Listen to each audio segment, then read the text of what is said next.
আপনি জানেন যে কয়েকদিনের ভারী বৃষ্টি এবং উজানের পাহাড়ি ঢলে কুড়িগ্রামের সবকটি নদ নদীর পানি বৃদ্ধি পেয়েছিল।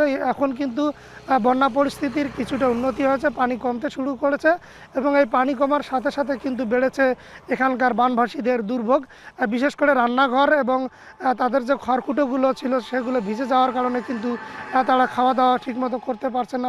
এখানকার যে গবাদি পশুগুলো রয়েছে সেই গবাদি পশুগুলোকে খাবার নিয়ে সংকটে রয়েছেন এখানকার কৃষক এবং যে প্রান্তিক খামারিরা রয়েছেন।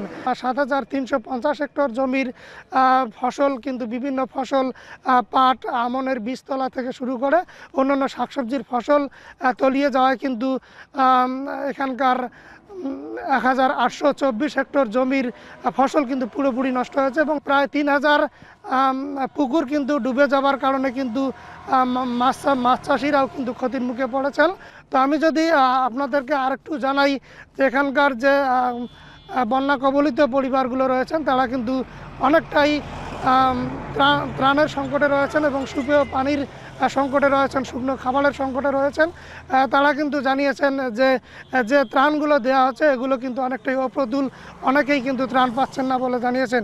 তো এই ছিল আজকে কুড়িগ্রামের বন্যা পরিস্থিতির সর্বশেষ খবর।